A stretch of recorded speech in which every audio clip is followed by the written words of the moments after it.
Welcome students. இப்போ நம்ம என்ன பார்க்க போகிறோம் அப்படின்னாக்க 12th காமர்ஸில் யூனிட் 4 ஹியூமன் ரிசோர்ஸ் மேனேஜ்மெண்ட் பார்த்துட்ருக்கோம். இதில் சாப்டர் 11 எம்ப்ளாயி செலெக்ஷன் ப்ராசஸ் பார்க்குறோம்.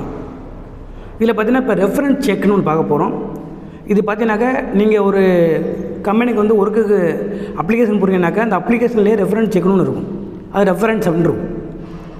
ரெஃபரன்ஸ்னால் என்ன மீனிங் அப்படின்னாக்க நீங்கள் வந்துட்டு எப்படிப்பட்ட கேரக்டர் உள்ள கேண்டிடேட் அப்படின்னு அந்த கம்பெனிக்கு தெரியணும். அப்போ நீங்கள் என்ன பண்ணணும், சில பர்சனை நீங்கள் ரெஃபர் பண்ணணும். எப்படி ரெஃபர் பண்ணணுன்னாக்க உங்கள் ஊர்லேயோ இல்லை உங்கள் டிஸ்ட்ரிக்டில் யார் பப்ளிசிட்டியான பர்சனோ, யார் வேல்யூபிள் பர்சனோ அவங்கள நீங்கள் ரெஃபரன்ஸாக கொடுக்கலாம். இவங்கள்ட்ட என்னை பற்றி கேட்டுக்குங்க, நான் எப்படிப்பட்ட கேரக்டரில் உள்ள ஆள், என்னோடய பிஹேவியர் என்ன அப்படின்ட்டு உங்களுக்கு தெரியும். ஸோ இவங்கள நான் ரெஃபர் பண்ணுறேன் அப்படின்னாக்கா அந்த கம்பெனி என்ன பண்ணாக்கா நீங்கள் ஒரு வேளை செலக்ட் ஆகிட்டீங்கனாக்க நீங்கள் வந்து நல்ல கேரக்டர், உங்களோட கேரக்டர் பிஹேவியர் எப்படி உள்ள பிஹேவியர் அப்படின்னு தெரிஞ்சுக்கிறதுக்கு அந்த நீங்கள் யாரை ரெஃபரன்ஸ் பண்ணியிருக்கீங்களோ அந்த பர்சன்கிட்ட ஃபோன் பண்ணி கூட கேட்கலாம். அவங்க இந்த பர்சன் வந்து எப்படிப்பட்ட பர்சன் அப்படின்ட்டு கேட்கலாம். இல்லை நீங்கள் ப்ரீவியஸாக வேலை பார்த்த கம்பெனியை கூட நீங்கள் ரெஃபரன்ஸாக கொடுக்கலாம். அவங்க கூட அவங்க அந்த கம்பெனியோட கூட ஃபோன் பண்ணி கேட்கலாம் இந்த பர்சன் எப்படின்ட்டு. ஸோ அப்படி அவங்க கேட்டு அவங்களுக்கு வந்து ரெஃபரன்ஸ் கிடைக்கும். நிச்சயமாக என்ன கிடைக்கும் அப்படின்னாக்க நீங்கள் வந்து ஒரு ட்ரூவான பர்சனாக இல்லை நம்பிக்கையான பர்சனாக அப்படின்ட்டு அவங்களுக்கு தெரியும். அப்போ தான் ஸோ இதுக்காக தான் கேட்பாங்க அவங்க ஒரு அப்ளிகேஷன் பிளாங்க், அதாவது அப்ளிகேஷன் நீங்கள் ஃபில்அப் பண்ணும் பொழுதே ரெஃபரன்ஸ்னு உங்களுக்கு கொடுக்கணும்.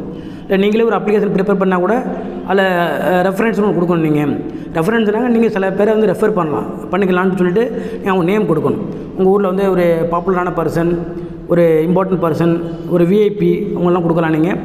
அப்போ அவங்க வந்துட்டு உங்களை பற்றி ரெஃபர் பண்ணுவாங்க. இவர் வந்து ஒரு நல்ல பர்சன் தான், இவரோட கேரக்டர் அண்ட் பிஹேவியர்லாம் குட் அப்படின்னு சொல்லிட்டு அவங்க சர்டிஃபிகேட் கொடுத்தா மட்டும்தான் உங்களை செலக்ட் பண்ணுவாங்க, உங்களை வந்து அவங்க அப்பாயின்ட் பண்ணுவாங்க.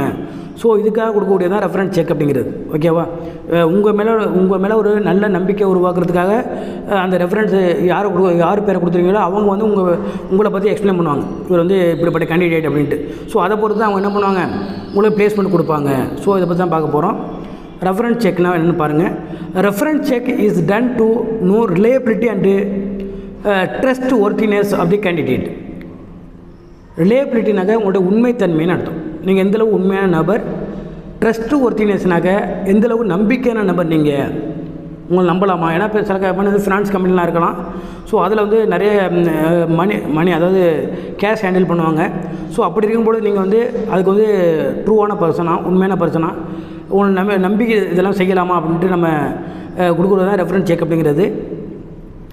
இதை பாருங்கள், நம்ம எப்படி பாருங்கள். Reference check is done to know reliability and trustworthiness of the candidate. ட்ரஸ்ட்னால் நம்பிக்கைன்னு தான் அர்த்தம். முதல்ல வச்சுக்கிங்க, உங்களுடைய உண்மைத்தன்மை நம்பிக்கையின் அடிப்படையில் தான் உங்களை வந்து அப்பாயின்மெண்ட் பண்ண முடியும். ஸோ நீங்கள் யாராச்சும் ரெஃபர் பண்ணினாக்கா அவங்கள்ட்ட உங்களை பற்றி தெரிஞ்சுக்கலாம். இல்லை அவங்க வந்து உங்களுக்கு ரெக்கமெண்ட் பண்ணுற மாதிரி இருக்கும். ஸோ இவர் வந்து பெட்டரான பர்சன் தான், இவர் நீங்கள் வந்து அப்பாயின்ட் பண்ணிக்கலாம். இவர்னால எதுவும் ப்ராப்ளம்னா நான் வந்து அதுக்கு ரெஸ்பான்ஸ் அப்படின்னு இன்னொரு நபர் சொல்கிற மாதிரி தான் உங்களை அப்பாயின்ட் பண்ணுவாங்க. Usually application blank contains a column for the candidate to furnish the list of persons to be contacted for reference purpose.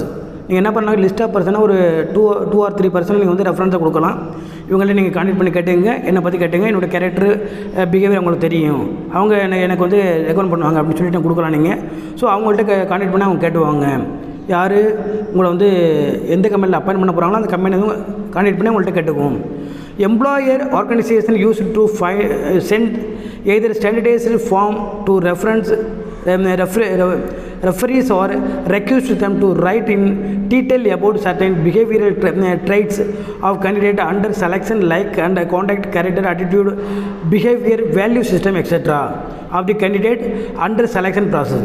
Selection process இப்போ உங்களோட கேரக்டர், உங்களோட contact, attitude, behaviour, value system இது எல்லாத்த பற்றி என்ன பண்ணுவாங்கனாக்க யாரை நீங்கள் ரெஃபரீஸாக பண்ணியிருக்கீங்களோ, அதை ரெஃபர் பண்ணியிருக்கீங்களோ அந்த பர்சன் வந்து உங்களை பற்றி டீட்டெயில் ஃபுல்லாக அவங்க கொடுப்பாங்க. அவங்கள்ட்டேருந்து யார் வாங்கி வேணால் அந்த ஆர்கனைசேஷன், அதாவது அந்த கம்பெனி வந்துட்டு உங்களை பற்றி எல்லா டீட்டெயில் வந்து அவங்கள்ட்டேருந்து வாங்கிக்குவோம். யார் நீங்கள் ரெஃபரீஸாக கொடுத்துருக்கீங்களோ, இந்த ரெஃபரன்ஸ் பர்சன் யாராருக்கு நீங்கள் கொடுத்துருக்கீங்களோ அந்த பர்சன்ட்டு உங்கள்கிட்ட எல்லா டீட்டெயிலும் அவங்க வாங்குவான்னு சொல்லியிருக்குது. அடுத்து பாருங்கள், the selector decides the selection worthiness of the candidate based on the reference and recommendation gives by referees.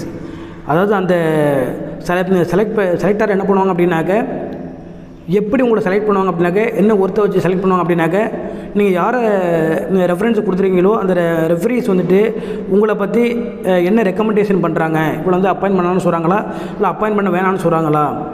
So இந்த ரெக்கமெண்டேஷன் வச்சு தான் அவங்க வந்து உங்களை செலக்ட் பண்ணுவான்னு சொல்லியிருக்குது. இந்த செலக்டர்ஸ் என்ன பண்ணுவாங்கனாக்க, நீங்கள் ரெஃபரன்ஸ் கொடுத்துருக்கீங்களா இல்லையா, அது ரெஃபரன்ஸ் பர்சன் உங்கள்கிட்ட கேட்டுக்கலாம் அப்படின்ட்டு. ஸோ அந்த பர்சன் வந்து உங்களை பற்றி என்ன ஒப்பீனியன் கொடுக்குறாங்களோ அதை பொறுத்து தான் உங்களை வந்து செலக்ட் பண்ணுவாங்க, அந்த பிளேஸ்மெண்ட்டுக்கு உங்களை செலக்ட் பண்ணுவாங்கன்னு சொல்லியிருக்குது. இதுதான் ரெஃபரன்ஸ் செக். நோட் பண்ணிங்க, இது வெரி இம்பார்ட்டன்ட். தேங்க்யூ.